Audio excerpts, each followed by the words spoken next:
That's popping in and joining. I'm Natalie, and my channel is Scientology Life After a Cult, and I'm sitting here with my sister Lana. Yay! Lana and I get together. We both grew up in Scientology and escaped as adults. And when we have sister time, when she comes over to hang out, we have been trying to kind of capture some of our conversations together, talking about the crazy cult that we grew up in. Yeah. Hey, Nana of 12, aloha to you. Thank you so much for being here. It says sister chat time. I'm excited. Jersey Jan, thank you for being here, Jersey Jan. I was worried because I didn't tell any mods. We just kind of did this. Janet from another planet, aloha to you as well. We thought we'd have more of a chat, kind of talk a little bit more about Lana's history in Scientology. Howdy, howdy, howdy, K-Rad, good to see you. I hope you guys are all doing well and staying warm because it is freezing where we are. Aloha, a time to change. Yeah, in fact, Lana came over to sleep over and she's like in layers with her house slippers because my house gets so cold because of that dang thermostat, but I think I figured it out. Arkansas Flamingo, aloha to you, and thank you for being here. A time to change, aloha. Hey, Mindy. So I think I got the thermostat figured out. I hope so. And hopefully it will stop dropping and being super cold in the house. Yeah. Cats hate colds. Always love to see you here. Hello to you. Many of you know my sister Lana through my channel. She's been on a few times. Hey, pause for Andrea. Aloha to you. And we're hanging out and thought we'd do a little chat about some of Lana's time in Scientology Sea organization. Eve May, hello. A sister chat. Yeah, you made a sister chat. One interesting thing is Lana and I left Scientology at different times. Ooh, Lana, you have a 22-year-old fan saying, well, she's beautiful. Oh, thank you. Thank you, Smitty. That's very kind. Hey, a time to change. Thank you. Yeah, Janet, if I haven't fixed the thermostat, yeah, I will call an electrician or have a neighbor come over. But I think I got it figured out. We'll see. If I start sweating really bad, then, then we got it too hot. Hey, Paul, good evening to you in the UK. I know, that's the thing when you have two of us who are like, you know, well, Lana's going through perimenopause. I'm already in menopause. It's kind of like, we just can't, we need the temperature to be consistent. Can't wait to hear what surprises you today, Arkansas Flamingo. Thank you, Smitty. Hey, no, not today. All-time favorite song, Billy Joel's Just the Way You Are. That's my all-time favorite song. How about you, Lana? I don't know. There's so many great songs. Yeah, I can't say. I like too many of them. I was thinking the other day, I was actually talking to a friend of mine. We were texting, and she sent me a song that took me right back to being in Scientology Sea organization. Hey, Reprise 53, aloha. And it made me, it's like it brought back memories because I haven't listened to this song or this album in a long time. And it took me right back to when I was in Scientology Sea organization and I had to, like I would sneak up to my room to try and listen to music because music is so healing, but we weren't allowed to like just play music when we were working in the Sea organization. Paul, yes, music is king, super healing. And the song was Trouble Me, 10,000 Maniacs. Oh. Trouble Me, you know, that one. Yeah. And I remember listening to that song, sneaking away up in my room. It's when I was pregnant and in the Sea organization. And I would listen to that song, well, to 10,000 Maniacs, to that album. And it just took me right back when she brought it up. But I remember that album and that song was like what really got me through being in the Sea Org, being miserable, all of the things. Hey, just a Northern girl, aloha to you. And so, but I was, you know, music just takes you back that way. But it also, at the same time, music was helping to get me through that time in the Sea organization. Do you remember any music like that that was that way for you? Yeah, I mean, whatever was on the radio, you know, the top 40 stuff. And yeah, same with me. Music got me through a lot of stuff. And if there was music, Mm-hmm. I'd get happy instantly. Yeah, Linda Paralysis, my fellow sister deadhead. Yeah. Lana's a massive deadhead. Is that one of your deadhead shirts? Yep. Yep. Oh. It's a Bob Weir and the Wolf Pack. See?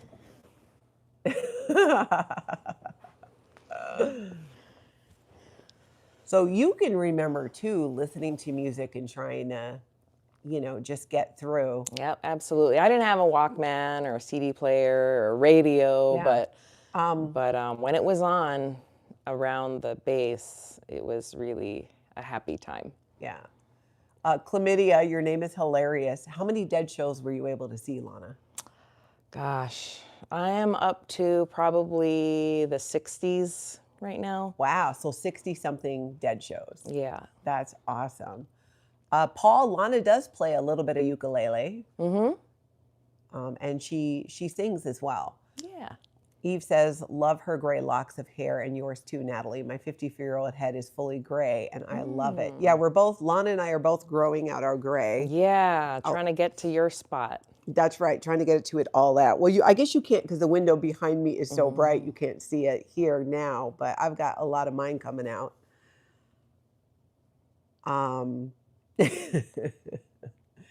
wow, I wish those have to be some fun stories. Oh, from all your concerts? Yeah. Oh, yeah. That's kind of an interesting thing because to go from when we grew up, we weren't allowed to go to concerts or anything like that because our mom, at least when I would ask, she would tell me it's all the drugs. Yeah. I don't want you to be around all those drugs. And so we didn't grow up going to concerts and doing some of that typical, I think, teenage stuff or young people stuff on account of then, being in a cult. Yadira, thank you for the reminder. Double tap that screen if you're on your phone to hit like, you guys. Yes. And please hit subscribe as well. Be Merry for Life says, I too have found myself sitting through red lights listening to a great song. Yeah. Pause for Andrew says, the ukulele is such a beautiful instrument. But it's this whole idea of how my friend who I was talking to when I was talking about that Natalie Merchant song it kind of got me to see that like she was listening to the same music getting through in life on her comeback from Black. There we go. And it made such a difference. Royster from Belfast. Hello. Aloha. Wow. Thank you for being here. Belfast is Ireland, right? Not Scotland. I think it's California? Ireland. I don't know. Belfast. I know it's Or is far it away. Scotland? We're horrible, Royster. Can you tell me which one it is? I'm totally brain farting about it. A time to change. It's a good hobby to have. So, do you remember the music that you used to listen to? Yeah, it was top 40.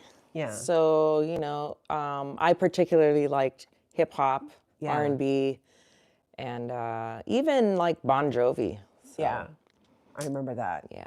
I even can remember when the rules got stricter in Scientology and the Sea Org, and where, like, you weren't allowed. You couldn't play music when you were working. I remember a time when we could do renovations and have music playing, and then that changed too. It's almost like they wanted to take whatever last thing we had that was keeping us sane away from us. A time to change says Mary J. Blige is one of my healers. Oh, amen to that. And Belfast is in Ireland. Ah, wow. No way. I didn't know Royster Van Morrison was from Belfast. That's super cool. Lana and I are also part Irish.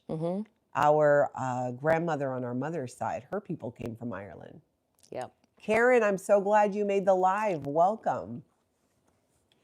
Now, one thing I wanted to talk about, Lana, was when you left Scientology and the Sea Organization, you were, tell everybody how old you were again. When I left the first time? Yeah. I think I was around 16 or 17 when I left the first time. I was being a delinquent, blowing a lot, going out with my friends. And just so people understand, Lana and I were both in Scientology Sea Organization. And Eric, Lana's my sister. And that's their like paramilitary branch. where it's super controlled. You can't just come and go as you please. You work, I mean, you basically are available 24/7 without days off. Dusty, aloha to you. So the first time you left, you were 16, 17. You were there with no parents. Like Right. you were, no guardian, no nothing. Correct. Lana actually was trafficked into Scientology Sea Organization at the age of 14. So at 16, 17, our mom was living in Minnesota. Royster, no way, he dated your mom, Van Morrison. Maybe that's your daddy. Karen, I agree. I don't know if I could have survived my childhood without music. Exactly. It's so important. So what made you decide to leave the first time from Scientology and the Sea Org? Well, the first time I was getting in trouble a lot. So actually, our mom came from Minnesota to get me and take me to Minnesota because she was obviously worried, and I was going out to Hollywood Boulevard and with my girlfriend and not being safe per se. Nothing ever happened, but who wants their 17-year-old daughter walking around Hollywood Boulevard at 3 a.m.? Not good. No, not at But all. yeah, she came to get me and told whoever. You know how like if you go to get someone out of the Sea Org, it creates a lot of flap. Yeah, it becomes a problem. Yeah. And but they try to keep that flap off your lines, like off my lines. If they didn't communicate to me all the details about what my mom had to go through to get me out.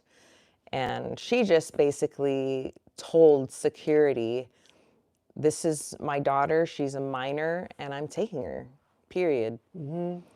Which is exactly what I had to do in a way when I went to get my daughter from the Sea Organization. So did they make you do any kind of a security check or anything like that at that time? Not at that time.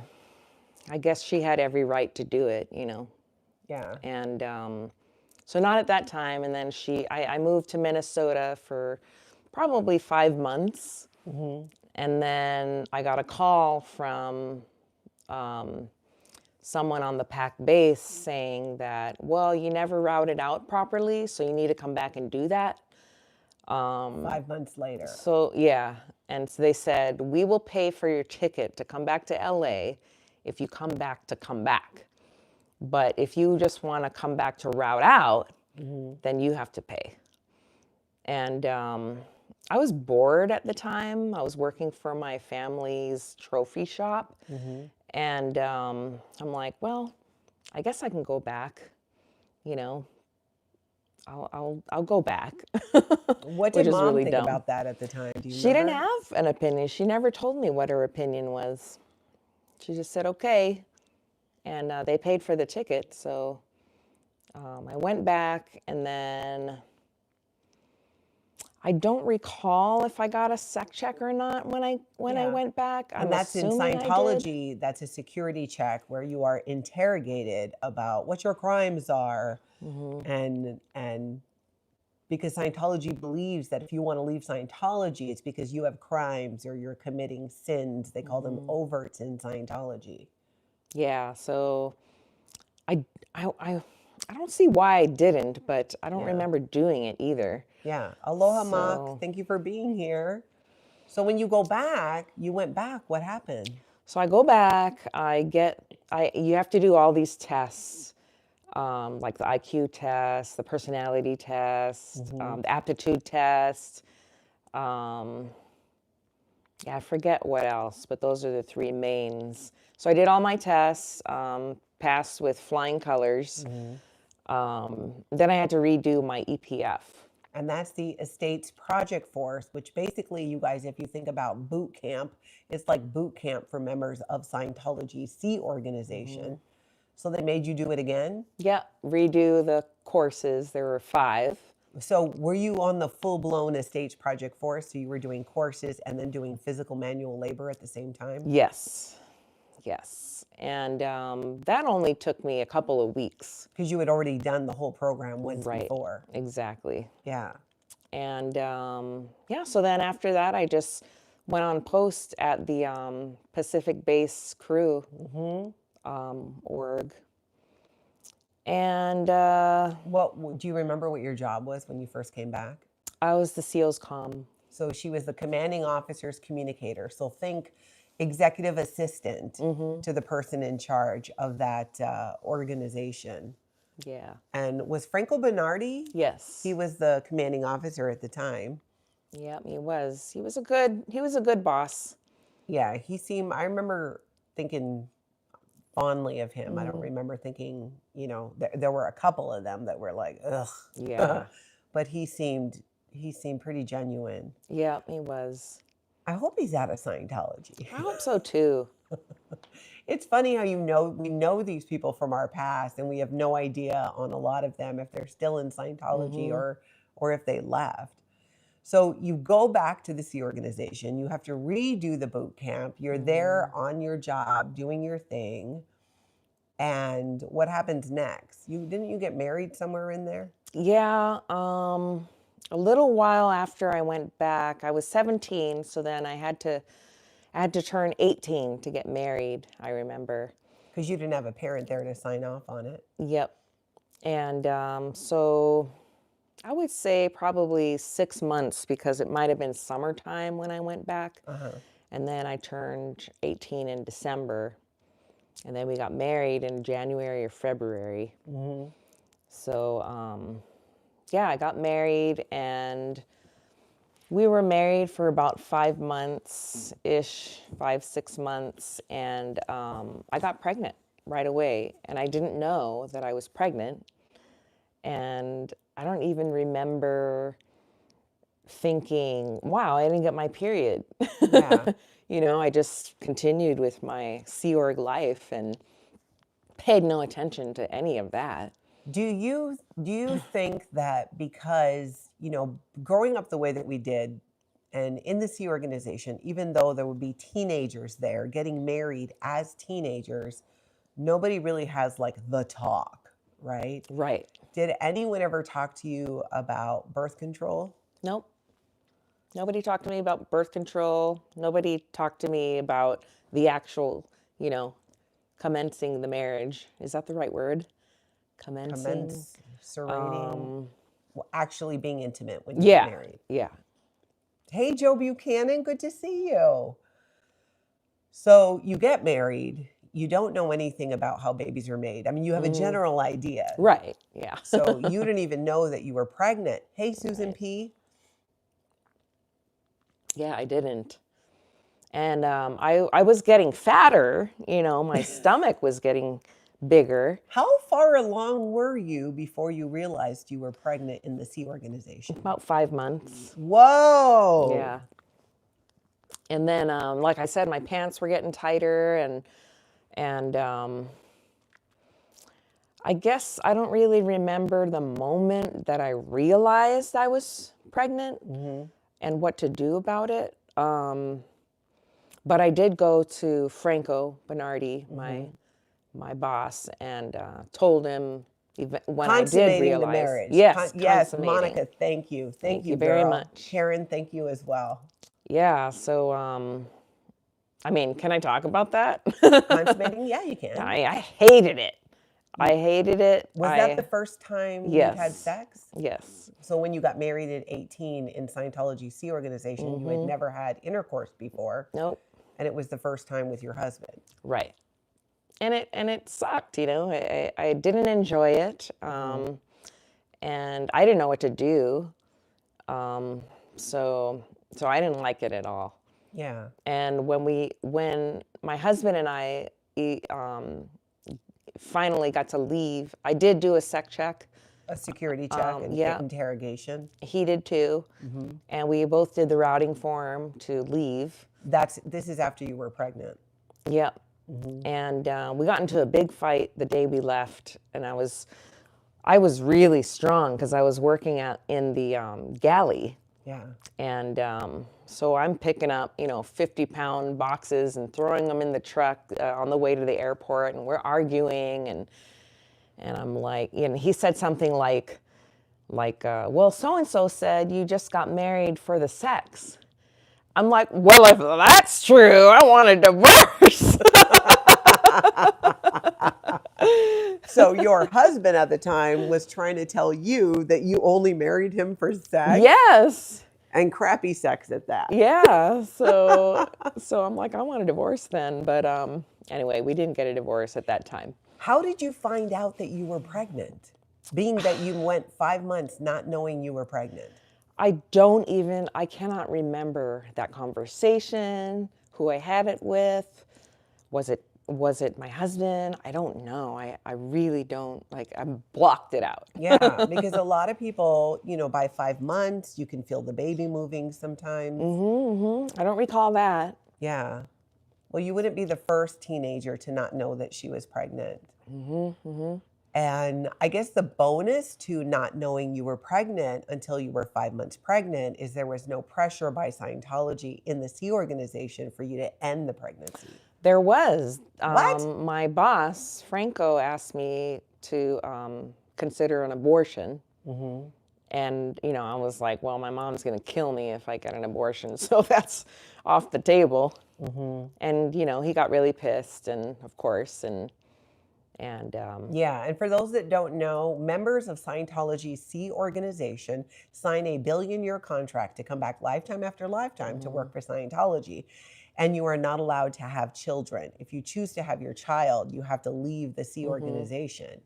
And what ended up happening when those rules came out is many women, myself included, were heavily pressured. They tried to coerce me into ending my pregnancy. My husband and I at the time, we refused, and I had my daughter. So for you, did he not know how far along you were at that point? possibly, because I didn't know how far along I was. Yeah. When we left and got to Minnesota, I went to get a checkup, and they told me at that time that I was 6 months pregnant. Wow. So during the first 6 months of your pregnancy, you got zero medical care. Zero medical care, yeah. Wow. And I don't recall getting much medical care. Nancy, thank you so much for being here. She says, hi, Lana. Lots of love and hi. aloha. Aloha. I didn't get much care before I had the baby. Yeah. So when you came to Minnesota, after leaving Scientology's Sea organization, then you started getting medical care. So Yeah. from about that 6 months on. Yeah. Did they try to contact you at all? I mean, because at this point, you're not qualified to be in the Sea organization. Right. Did they pretty much leave you alone? Was there ever a point where they tried to come in, get you to come back into Scientology? Yep. There was a mission sent to our local Twin Cities org to recruit. And basically, I'm like, well, I have a kid, I'm not going back in with a kid. And they said, well, just come in and re-sign your contract. Oh, So I'm like, all right. So I didn't go in. I actually drove to the org. I drove up to the front. Somebody came out with a pen and the contract, and I just signed it and went off. And knowing that I wouldn't come back. so you had no intention of returning to the Sea Org. No. And why they wanted you to do that, I know exactly why. Because Scientology recruiters, everybody in Scientology who works for Scientology has a statistic. And they have to count, like if your statistic is books sold, you have to keep track of how many books you sold that day, that week. And weeks in Scientology go from Thursday at 2 until Thursday at 2. And that's just crazy, because it's like what they're basically doing they were just trying to get a statistic up. Marilyn, so good to see you. Aloha to you. She says, aloha, Lana. Aloha. You end up, it's just for the statistics, because they get 0.25 of a point if you sign a contract. So these Sea organization members who were in the Twin Cities recruiting obviously did that just to get their 0.25. Exactly. Even though you knew you weren't going back. For sure. Yeah. Yeah, for sure. So what came after that? Then I got harassed for my freeloader debt. Yeah. So in Scientology, when you work for Scientology as staff or the C organization, if you leave before the end of your contract, and again, Lana was a billion-year contracted staff member, as was I. Scientology then says, well, you have to pay us for all of the training you did that you didn't pay for, or any Scientology counseling. Yeah. Do you remember how large your freeloader debt was? It was 10 grand. And the prices, though, like on my invoice, Yeah. were inflated.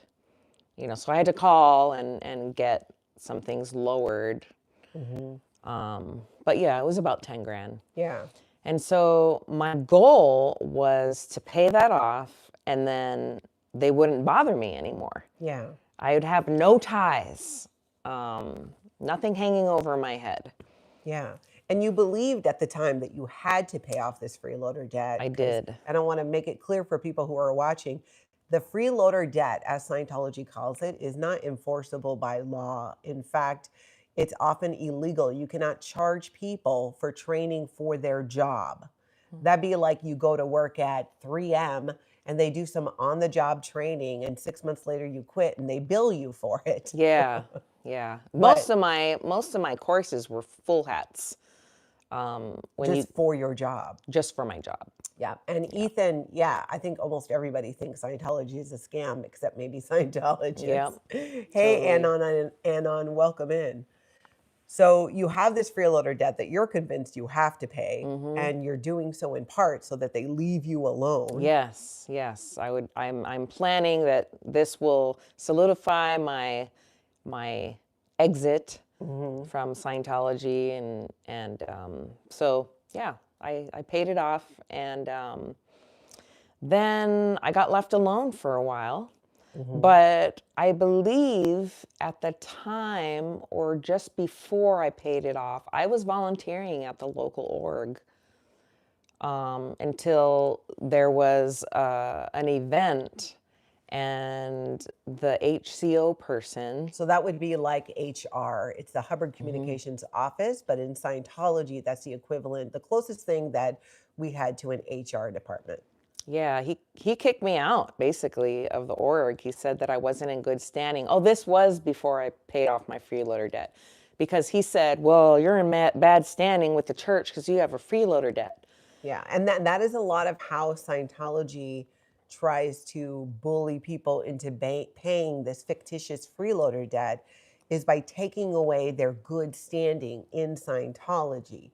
Anytime you get out of pocket or misbehave, Scientology threatens to take away your good standing. That just means basically that Scientology is saying you're cool, you're allowed to go to events, you're allowed to be on course. So here you are volunteering for Scientology as free labor. Yep.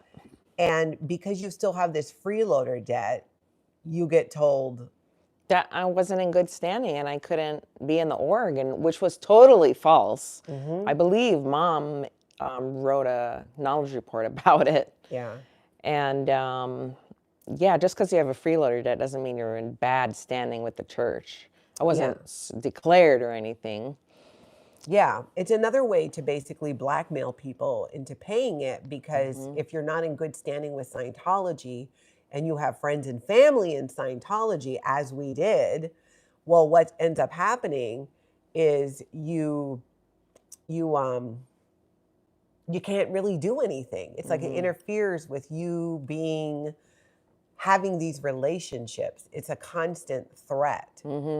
Constant. Yeah, like Ethan says here, it's sad to see friends and families divided by that organization. And that is so common. And it sounds like they were trying to use that threat of not being in good standing to get you to pay your freeloader debt. Exactly. So I paid it, and I was on the phone with CLO. And that's the Continental Liaison Office. So like middle, lower management in Scientology. Who is who you pay the freeloader debt to. Yeah. And so I was talking to the finance person who I forget her name, but she knew my mom so well and known her for years. And so wasn't expecting my attitude. But I'm like, you know, they're stat pushing, which means everybody has their statistics, like Natalie said, and they need to get it done by Thursday, 2:00. And sometimes they put all extra pressure on you to meet that goal. And she was doing that to me. So I'm like, and the money wasn't available yet. It would have been later that day, but I didn't want to tell her that. Yeah. And I'm just like, I'm not going to be bullied by you. I said, I'm going to pay my freeloader debt off, and that's it. I'm not going to be a Scientologist anymore. So don't call me. And, I was just very matter of fact. Yeah. How did the Sea Org member who you were speaking to on the other end respond to that? She said, she got really quiet and was like, oh, okay. Like, she just didn't know what to say. Yeah. And so, yeah, I did pay it off, but it was on my time. And yeah, so there. That's so crazy. It just adds insult to injury. Yeah. When you left the Sea Org and Scientology, I'm trying to remember where I was. I was in Seattle. No, I think you were at the trophy shop too. Well, let's see. You were how old? I was close to 22 then. So I would have By been then. 20. 24. No, I wasn't. Oh, that's right. I'm older. Yeah.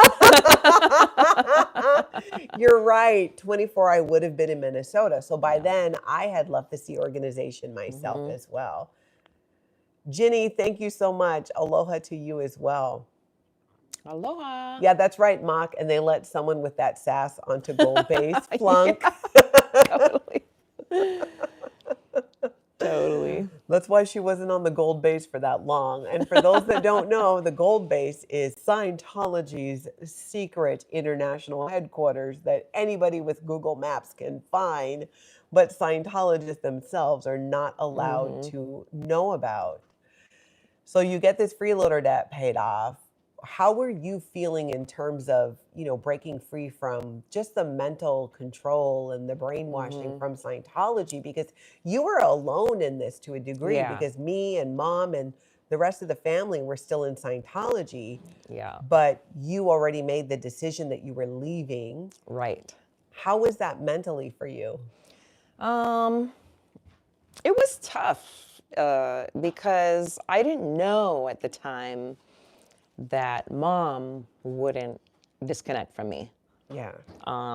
Because there's this threat that because in Scientology, they'll enforce what's called disconnection, where you have to cut ties with your family or friends if they're not down with Scientology.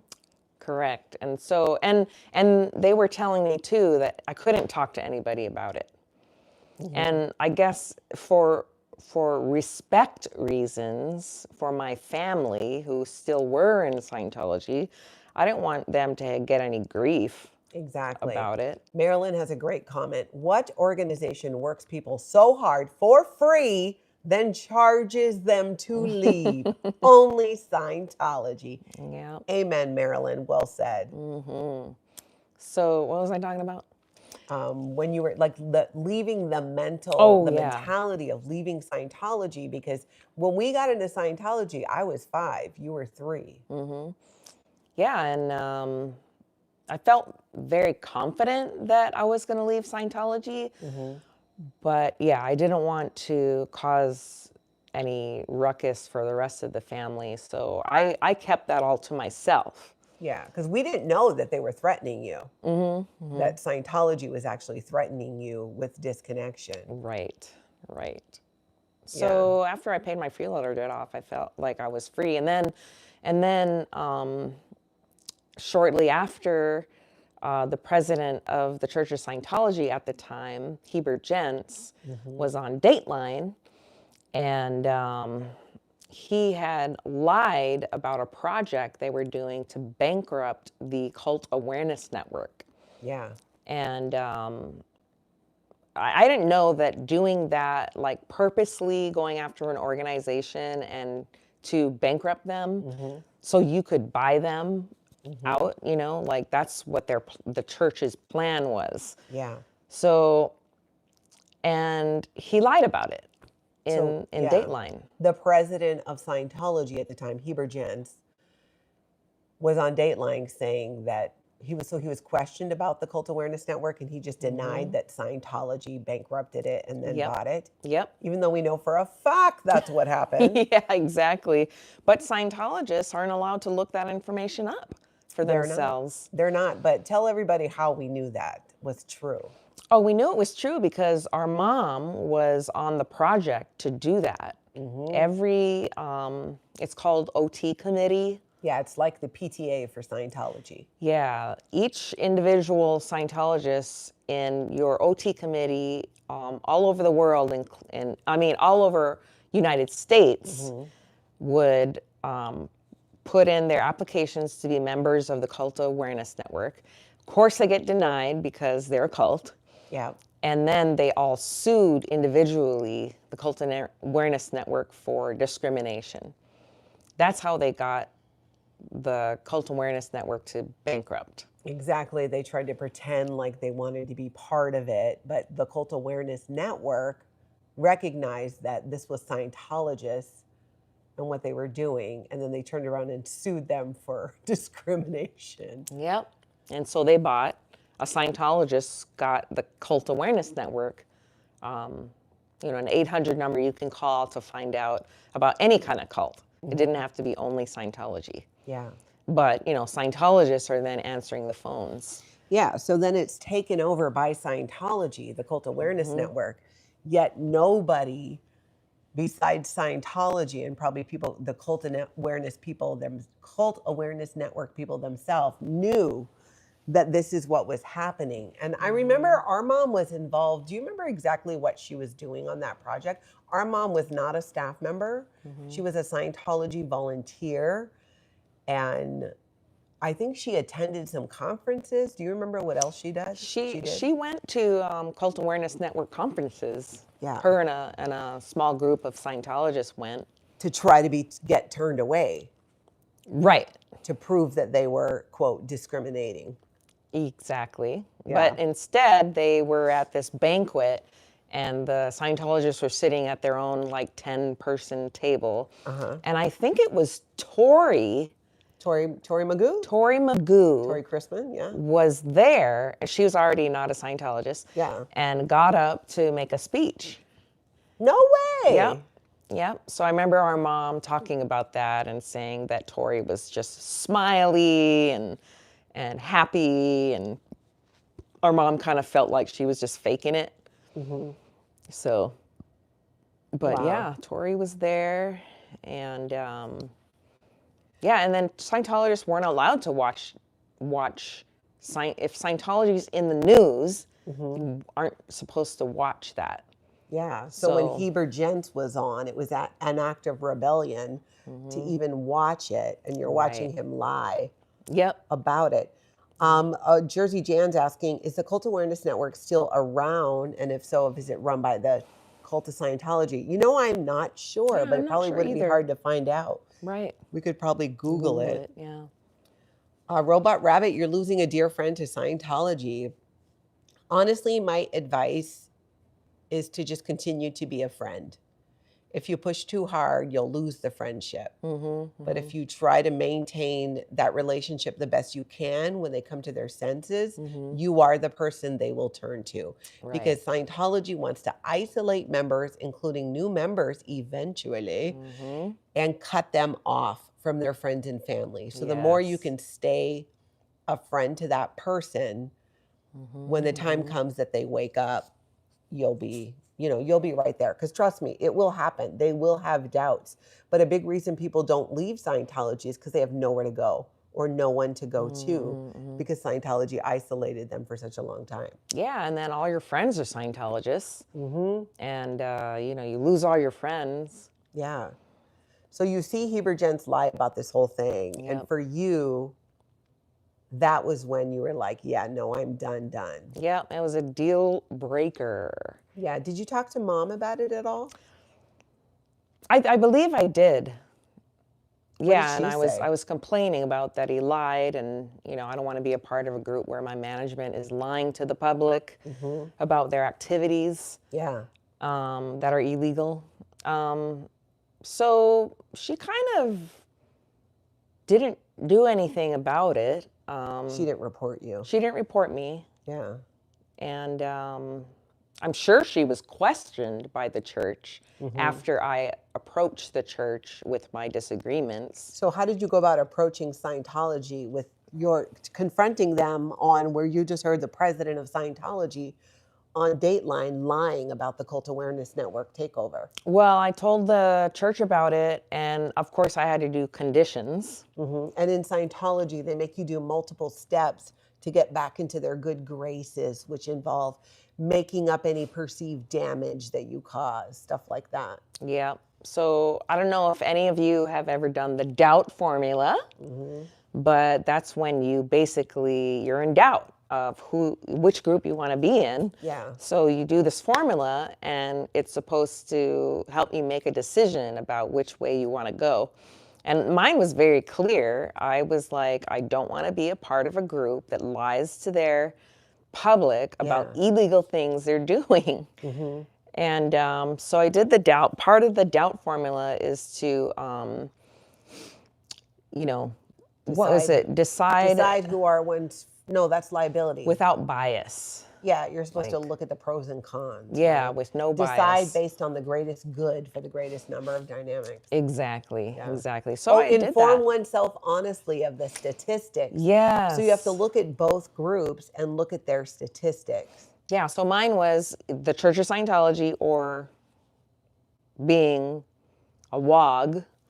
Oh, sorry, being a non-Scientologist. A non-Scientologist. Yeah, that word in Scientology, we were told meant non-Scientologist, but we've since learned that it's a very offensive word, especially in the UK. Oops. Yeah, but it basically means non-Scientologist. So you were going to be a non-Scientologist or, or a Scientologist. That's what you're deciding between. Yeah, and the facts were, the church was saying, oh, we've had 1 million people go through our doors.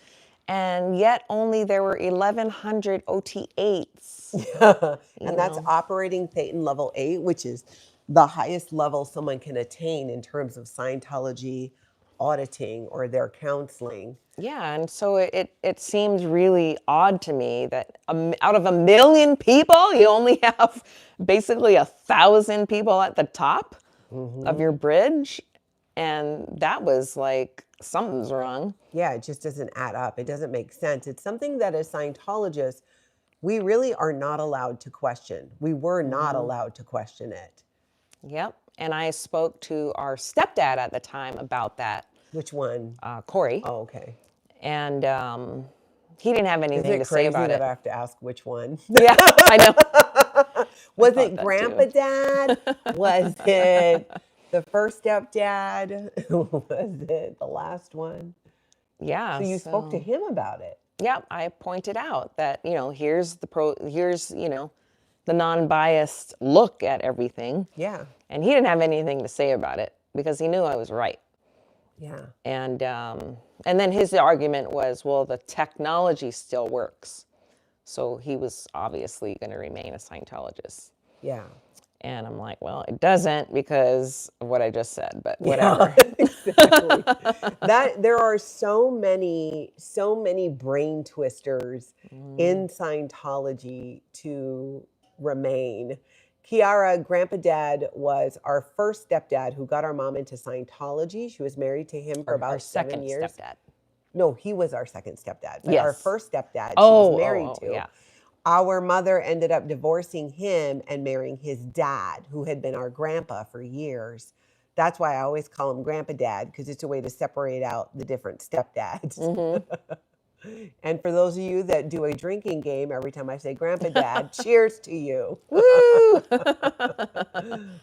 So you're telling Corey these things, and he really has no defense against it. Right. Yeah. Yeah, and I'm sure he was questioned by the church as well, as far as how much I have told them or, you know, if I was, you know, complaining a lot about Scientology or whatever, which I wasn't. Yeah, and even Anon says here, if the technology works, so why lie? Yeah, That's the thing. exactly. Mm-hmm. So that was a deal breaker for me, and that's when I was like, no, 100% I'm leaving. Yeah.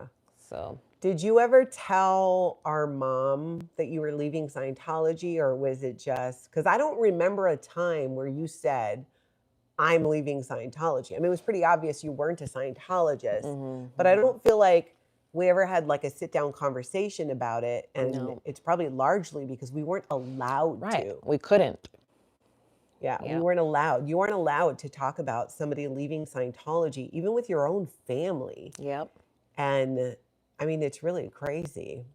Yeah. Ethan says, not to generalize, but I found many Scientologists were smart people with family issues. That's very true, Ethan. Yeah, a lot of Scientologists are really smart people, and many with family issues, in large part due to their connection and their time in Scientology. Yep.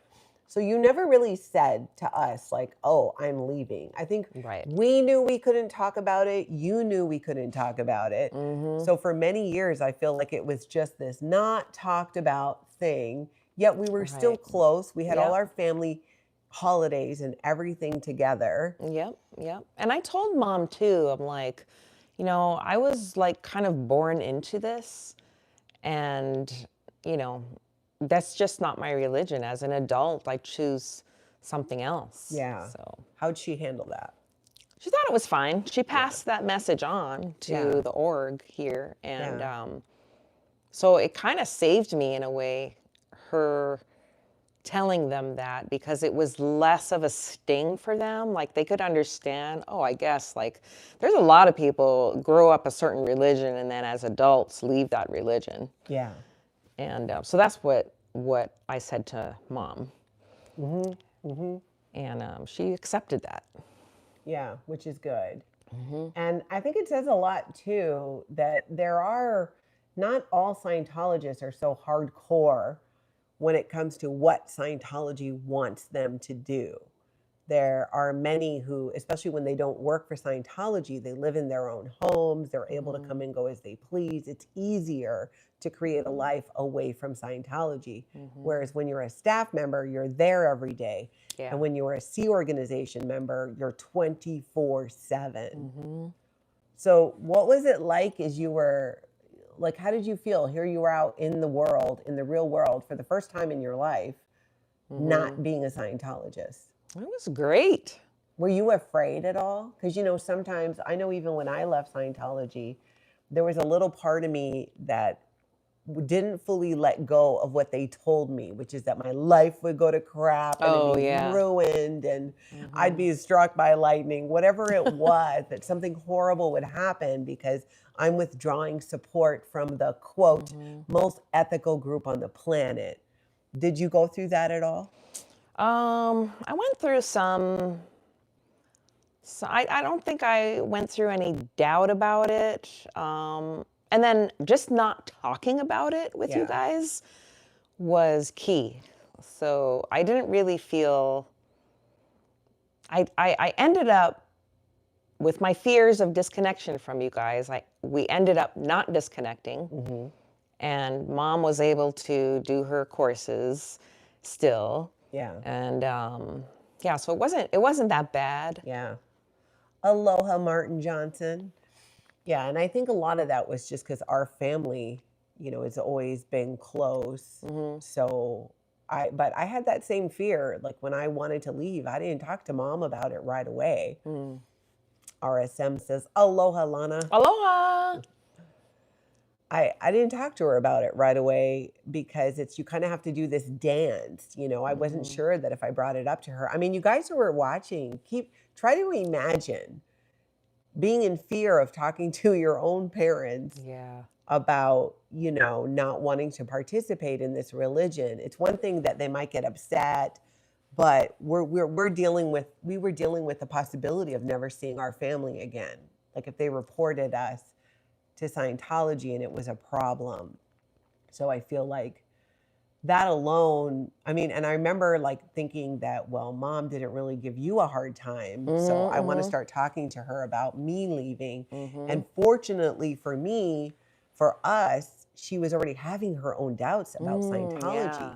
She was already having some really negative experiences, and she was willing to communicate about those. And that is huge in Scientology when you're afraid of communicating the truth because of their harmful practice of disconnection. But when you do, you often find out the people you're talking to have the exact same doubts you do. Yeah. Yeah. Let me ask you this. Oh, hey, Robin Miners. I didn't realize that was you. That's RSM. Oh, Different okay. different device. How did you feel like when the rest of the family left Scientology? Because you were out of Scientology for like what, 15, 20 years? I think it was 8 years before you. No, you Got were out. out longer than that. I don't think so. Lana, I only left 14, 15 years ago. But when I left when I was 22, Yeah. and then you left when you were 30 something. No, I didn't leave Scientology until I was 40. Oh, wow. Yeah. Okay. Wow. Victoria Reeves says, hi, Lana. Hi. Hey, Justice. So, yeah, I was 40. So you were out for 20 years before the rest of us left. Tony Hoban, aloha to you. Do you recall what you felt when we made it known to you that we were leaving Scientology? I was probably really excited. Yeah.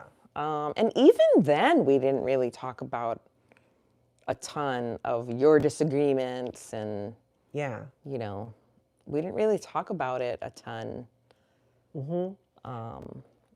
Knock, that's a great point. A lot of believers take it as a personal rejection of them if you don't choose their faith. Yeah, and that's not limited to Scientology. It's so true. I'm gonna do a side story here. Yeah, go ahead. So there's this one time, I was a Scientologist still at the time, but one of our family members were Mormon. And so I agreed to get like this 5 or 7 classes where they come to your house and they educate you about Mormonism and what they, how they do. And thank you, Blunkster. at the end of their 5 or 7 classes that they do for you, they wanted to pray, about becoming Mormon. Yeah. And so I'm like, all right. So I pray with them, and I'm like, I just really need to know, God, what would you have me do? And anyway, short story, the answer was no. No, don't be a Mormon. So I'm like, I told them, I'm like, God said no. That I'm not supposed to be a Mormon, and they believe me, and they really had a hard time accepting that. So yeah, totally true. Totally true. God is not down with me being a Mormon. I asked, I checked in, and it was no. Yeah, it was no. Oh, that's funny. Yeah. So anyway, we were talking about what it was like for leaving. you when the rest of the family left Scientology, because when the rest of us left, I mean, it was mass exodus. It was me, my husband at the time, my adult kids, because Shelby was an adult by then, mom, her husband, other family, that were in Florida that left. I mean, it was a mass exodus in our family. Wasn't it because you went to Florida to go get Shelby out? And then because you were going to get declared, everyone else was going to get declared because they weren't going to disconnect from you. They weren't going to stop me either. Well, so when I left, I was married at the time, and I think I had already been talking to mom. I started the conversation, and part of how it started is I told mom the truth about my sexual assault. Oh, she didn't know. I had an assault that was covered up by Scientology, and it's a secret I kept for 20 years. That's how I got out of the Sea Organization. When that happened, I wanted to leave Scientology's Sea Organization, and they told me, well, we'll let you leave without a routing form, without a security check, nothing, but you can never speak of this. And I didn't want to talk about it anyways. I was traumatized. I didn't get any type of mental health help about it. I didn't see a doctor. It was all very covered up. And the deal they offered me was, we'll let you leave if you never talk about this. And for 20 years, I never talked about it. And it's one of the first things that I told our mom, the truth about what happened to me and how Scientology covered it up. And she was done. Oh, that's what got her. That was I didn't know that. That was the last straw. There were other reasons. She was already having doubts. She was already experiencing mistreatment herself. She was experiencing them taking money off of her account, like charging her for things that she didn't ask for. So she was already having her doubts, and me telling her the truth about what happened and Scientology's role in covering it up was the last, kind of like the last straw there. Wow. And then once we started talking about that, thank you, Anon. It just opened up the floodgates of like so many more things that had happened to me, that had happened to her. And we started talking about it more, and we decided we were going to leave Scientology, but we had to come up with a plan to get Shelby back. Right. And that's my oldest daughter. And in fact, I'm going to share a video soon, probably in the next day or so, that I've already recorded, getting into the details of what happened when I had to get my daughter out of Scientology. It was like, it could be a movie. Burner phone, sending her out of the country. I mean, it was a whole battle. It was. So keep an eye out for that video, you guys. If you aren't already subscribed to my channel, please do, because that's going to drop soon. So when we finally left, I remember a bit of, more so the chaos was in all of our friends, which honestly were my only friends at the time, were in Scientology, and the mass disconnection that happens. Because when you're going to leave, or you leave, Scientology has volunteers who go around telling people and reaching out to people on your Facebook to say, hey, she's no longer in good standing. They're leaving Scientology and you have to disconnect. Did they put that on Facebook?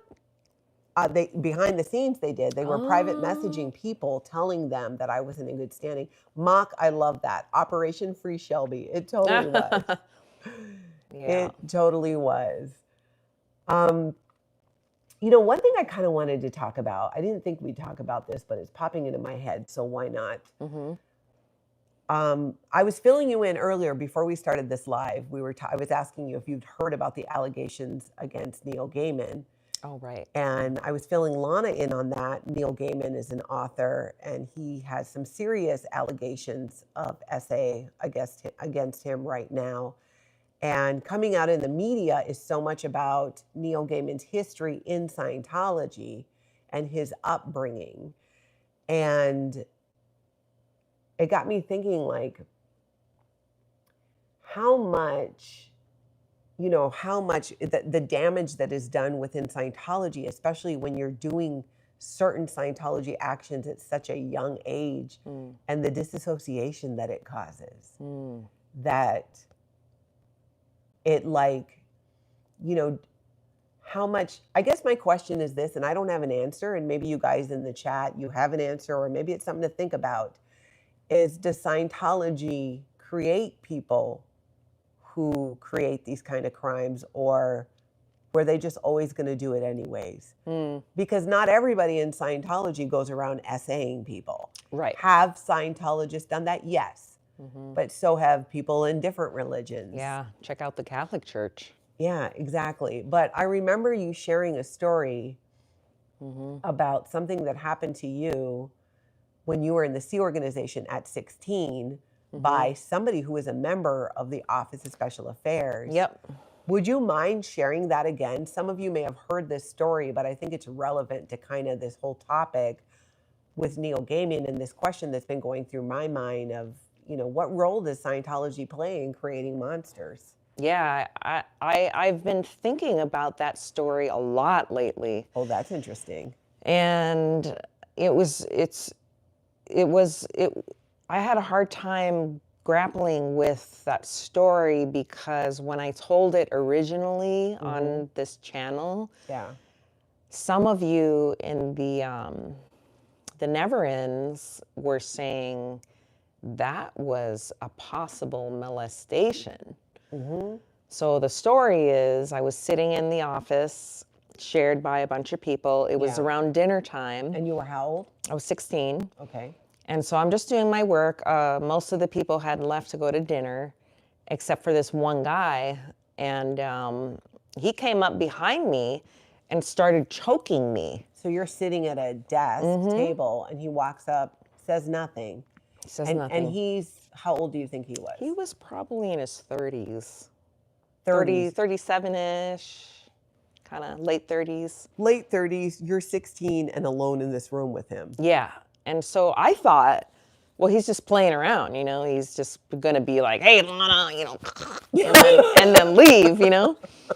But he didn't. He started squeezing harder and harder. And I'm trying to keep my TRs in. Yeah, and that would be like her training routines in Scientology were trained to not react. Yeah, I didn't react at all. And then it was to the point where I could feel the blood in my face and I was getting hot and turning red. And then he let out this weird sigh. And it wasn't just like, you know, it was just a weird, elongated kind of just strange for someone choking me. Yeah. And like he was relieved. And so I never thought about how that could be a sexual thing until your audience said Pointed that out. Yeah. And it really grossed me out. Yeah, well, when you first shared this story, I had never heard it before. I found out about that this happened to you right here live on a live stream.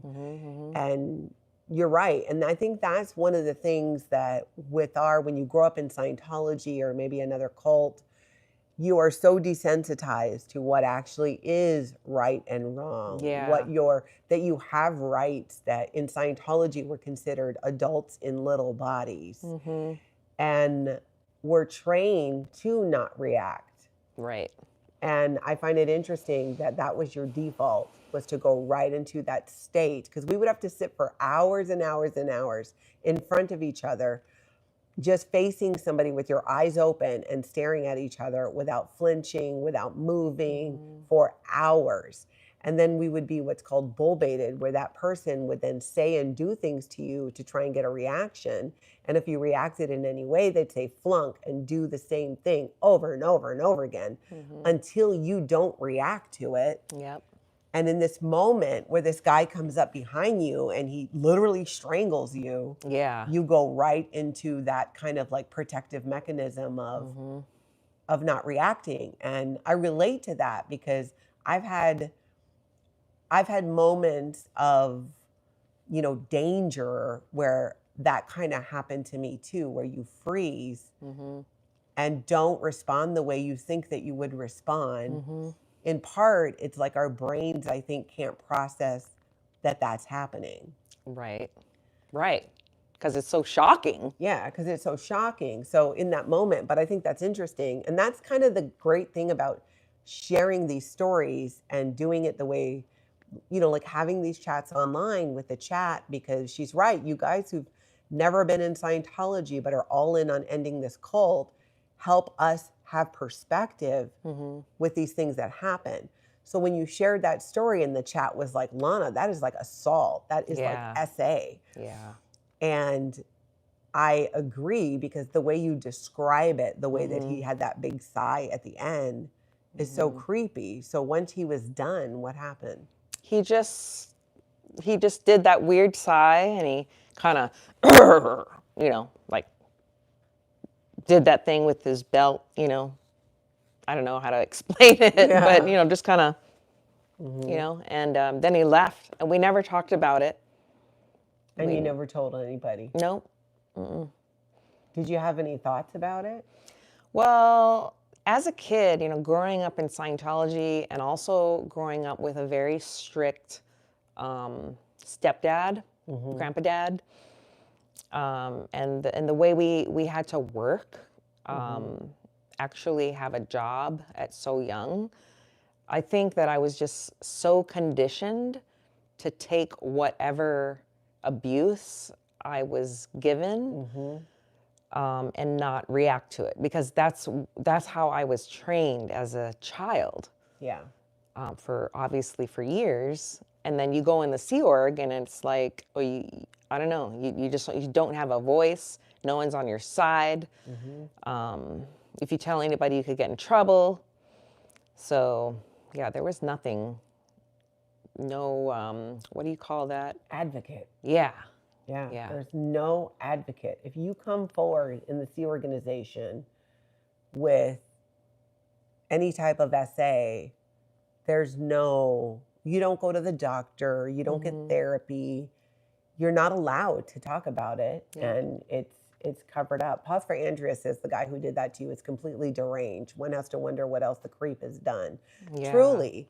And I like what Mock said earlier. And that's kind of my leaning too, that Scientology doesn't create people like this, but if they have those tendencies, that it brings it out in them. I would imagine so. Yeah, because everything's so restricted. If you have a problem, like molesting problem, I mean, I can't remember my train of thought, but it could be very hidden, and they're not going to confess it. That's for sure. Kraken makes a good point. She says, it's called grooming. I know conditioning comes to mind, but it's called grooming. So getting a person desensitized and pushing them towards some, activity that they wouldn't otherwise agree or give consent to. Yep. And that very much could have been the case with that guy. Yeah. And again, this was somebody who was like in the Office of Special Affairs, where, the legal dirty tricks branch of Scientology.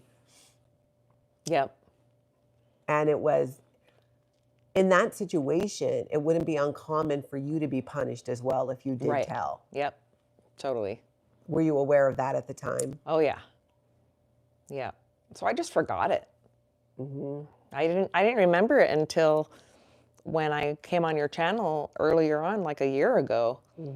And I remembered what happened then. Yeah.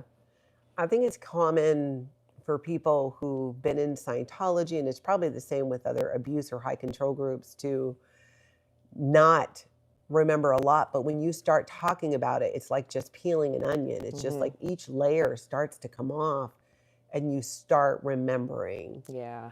And when you started sharing your story, because before I had my channel, like, you never even told me about any of that stuff. I find out a lot about it in real time when we're having these chats, but it does help to kind of like jog those memories. Yeah, it does. It does. There's all kinds of things that you've been able to share since Yeah, then. I shared a whole bunch of stuff. And stuff that I just never thought about. Yeah. Because at some point, it's like we just want to also, like, you've gotten on with your life, and you've got a great life. Yep. And, we're happily doing the things that we're doing. And kind of the beauty of this channel is it's kind of made us have conversations about it that we never had before. And these things are coming up. And it's great because we get to put together 2 and 2 and like figure out like what happened. Yeah. And with your audience help. Yeah, too. Exactly. I'm always going on and on about how much I value this community and the people never in Scientology. Of course, my former Scientology friends, I love you all. But the people never in Scientology have been so huge in helping, I think, us understand and process what happened. And their level of empathy is something that also I think we were never used to. Do you remember having to get used to that? People being empathetic towards you? Because we didn't grow up like that. It was like shake it off and get on with it. Yeah. All the time. Yeah. And I remember the first few times people like being like, oh, are you okay? Or do you need? I'm like, what is going on here? Back it up. Like I had this mistrust of empathy and compassion for a long time because that's not how we grew up. Yeah, it's true. I have another side story.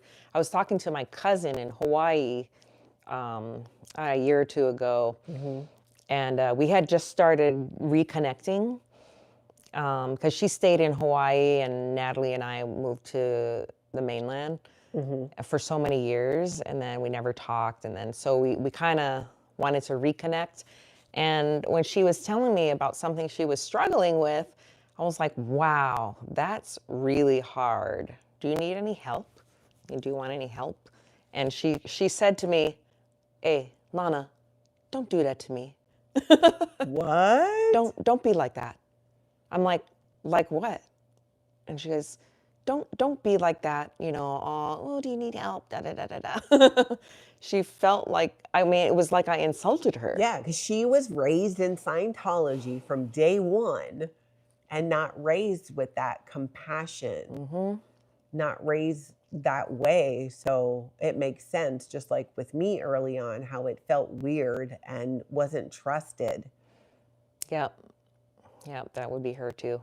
Yeah, that's actually really sad. Yeah. Like that she felt that way. Really, yeah. Yeah. Well, hopefully she'll be able to kind of like find some healing beyond that. Yeah, I hope so. She, you know, our family there were Scientologists too, and she had schizophrenia for a while. She was diagnosed? I believe so, and but she's better now. But she couldn't talk about that. You know, she couldn't go to a psychiatrist, although she did. Because that's how so she wouldn't see, so she grew up without any form of mental health because it was in Scientology. Grew up where compassion and empathy was this foreign thing and she rejected it. Yep.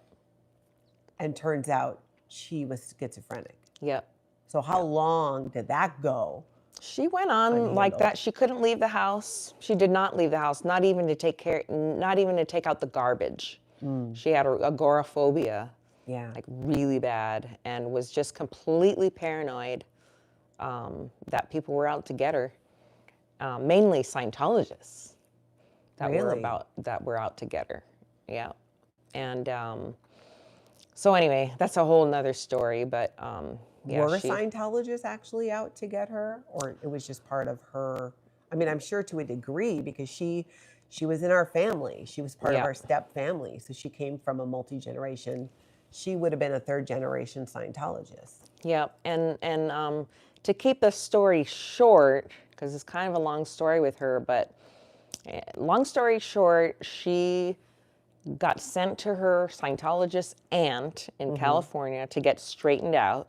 Yeah. And then was this as a teenager? Yes. Yeah. And then she had security checks when she did that. And then, of course, it's supposed to be confidential, but the rumor mill started about her and what she was there for and all the, you know, things that they would tell her to make sure she didn't want to leave. And, you know, anyway, it got back to her that, you know, one of her relatives, you know, told her something that she said in session in the security check that was supposed to be confidential. And so she's like, you guys talking about me? And so they broke the confidentiality. They broke the confidentiality and they basically 100% denied that they were talking among themselves about her. Yet nobody would have known. Yep. Without them saying something. Yep. And she said, you know, you guys are either lying to me or I'm crazy. And they convinced her that she was crazy. Wow. So Scientology completely gaslit her. Yep, totally. Wow. Yep. And is that when she left Scientology? Well, she technically never left. I mean, she doesn't do any courses. She's not on lines anywhere. Her dad is still a Scientologist. What? Yep. Eddie. Yep. He's still a Scientologist, and he talks about Scientology with her. And her dad is our grandpa dad's son. So he was our uncle / brother. Right. Yeah. There's another story. Yeah. So, but at some point, though, she seeks psychiatric help. Mm-hmm. Do you have any idea how her dad or the Scientologist in the family dealt with that? They didn't know. Only her side of the family that wasn't Scientologist knew. The Inafukus. Yeah. So did they know, did her Scientology dad know she was diagnosed as schizophrenic? No. Wow. Mm-mm. Yep. And she it was I want to say at least 3 years she was struggling with that. And then I forget what got her out of it. I forget what made her more normal. But she's more normal, but she's still paranoid and she's just messed up So she went mentally. She needs got mental some health. treatment and stuff. Yeah. Yeah. Yeah. Yeah. It's another side effect of growing up in Scientology and not being able to leave and get away from it. And even if you get away from it, your family's still in. So you're constantly still being exposed to this thing that created a lot of the trauma in your life in the first place. Right. Yeah. That's why I give you credit for being so patient with the rest of us to leave Scientology. Yeah. Rick says, Scientology ruined my family. My mother went into it and she left our family. She remarried a high-level person and had other children, very traumatizing. We don't talk to her anymore. Rick, wow. I'm so sorry. Yeah. I'm so sorry. I wish that was uncommon, but it's not. Yeah. Yeah. Sad. Truly. I wonder too, like some of the other, like, you never know. I feel like some people, I think like, oh, they're for sure going to leave Scientology. And they don't. The pressure is so strong, the mind control. And even when they don't want to practice Scientology, they still end up feeling trapped because of the emotional blackmail and the threats of disconnection. Yep. Which I wonder if it wasn't that way with that cousin, right? If you say something. Yeah. She didn't want to hurt her dad. Mostly. It's all because of her dad. Wow. Yeah, that's crazy. Yeah. It's still, that family is still so fractured. Yep, totally. Dysfunctional. And yet not really not active in Scientology, but still completely controlled by them. Yep. And this is our step family, not the other side of our family that did leave Scientology. You're right. Yeah. Wow. Well. Yeah, great chat. We will do this again. Double tap that screen and hit like, y'all. Hit that subscribe as well. We'll have Lana back on again. She and I are going to hang out this afternoon, have some sister time, and then I will see all of you tomorrow for my Culty recap at 9 a.m. Central Time, if you can make it. In the meantime, love to all of you. Love to you, Marcy. Thank you for being here. Nancy, thank you so much. Thank you, mods. Thank you for watching. Yeah, and everybody that was here with us and listening to our stories and being so supportive. Yeah. Jersey Jan, thank you again for being here. Talk to you guys. Hey, Karen, we'll talk to you guys later. Go have a fabulous cult-free day. Bye.